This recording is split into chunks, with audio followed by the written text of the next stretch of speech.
Hey, welcome to Friday Football Fever. I'm Antawan Smith. The high school gridiron has now hit week 3 of the regular season, and some teams are starting to show if they're a contender or pretender. Fortunately for some of those teams who haven't been able to live up to the preseason expectations, got a clean slate tonight as 7 of the 10 games on the schedule were district openers. And we all know what that means. It's the season within the season that paves the way for making the playoffs. Let's head down to the Preserve. That will be Northport, home of the Bobcats, hosting the Sarasota Sailors. The Sailors looking for their first win of the season in Sean Hurley, setting the tempo, 1-yard touchdown. So Sailors up 7-0. After the Northport turns it over on 3 downs, and out comes Desmond Hurley to move the chains. Knocked down, I should say, at the 36-yard line in the second quarter. It's Greg Jackson, 10-yard touchdown. Before you knew it, the Sailors rocking and rolling up 14-0. But Northport down, but not out. A little trickeration on the kickoff return. It ends up in the hands of Devontae Baylor. And Bailey getting it done up the sideline, 91-yard on the kickoff return, but Sailors win it 21-9, first win of the season. So there you have it. The Sailors in desperate need of a win, and they get one in a big way in a 5A district opener way.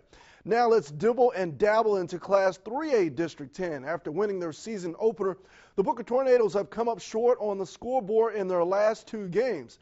So would they be able to stop a 2-1 Lemon Bay Manta Ray squad that's been flying under the radar? Well, let's go to the nation. Tornadoes go right to work. And it is Mr. Jeff Callahan there, 8-yard score. So 6-0 after the point after gets blocked. And Booker will get the football back. Jermaine Leverett hits Ricky Jones Jr. in the flats. Jones Jr. doing his thing after the catch, 20-yard gain. Next play, Leverett finding Deontay Brown. Same result, 20 yards, move the chains.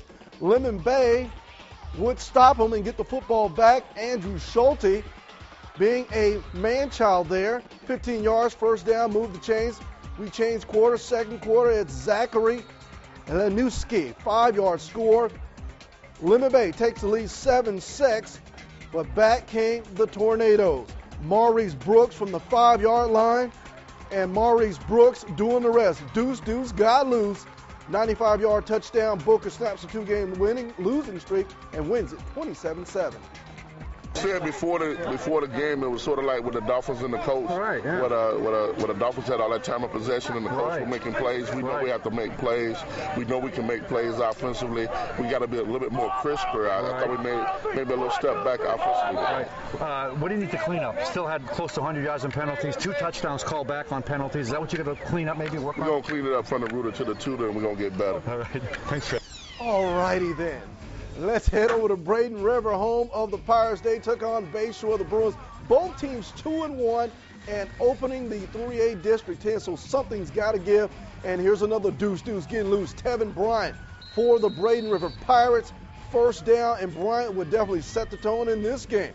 Here he is again, 2-yard touchdown. 7-0 with 6:55 left to play in the first quarter, so Bayshore punting. Sherrod Niesman Glover back receiving. And watch number 5 do his thing. Legs would never stop moving, breaks a tackle, spins out of another one, finds the sideline, and the Cavalry takes him home. 75-yard touchdown, and the Pirates not messing around, up 14-0. So what would Bayshore do with their opportunities? Well, Alex Jackson breaking out of the backfield, but Alex Jackson needs a can of Stickum. Unable to hold on to the football. Jordan Edwards doing his Army-like deal and recovers that football. And once Braden River goes into the next quarter, Stephen Fisher up top to Deesman Glover. Big game for him, 41-yard strike, pitch and catch, 39-0. Braden River wins that ball game. All right, that's just the first wave of highlights on this edition of Friday Football Fever. Coming up after the break, we've got more action to bring your way, which includes heading down to Venice, where they hosted the Riverview Rams. That game and more coming up after the break. We'll be right back. You're watching Friday Football Fever on Channel News 6.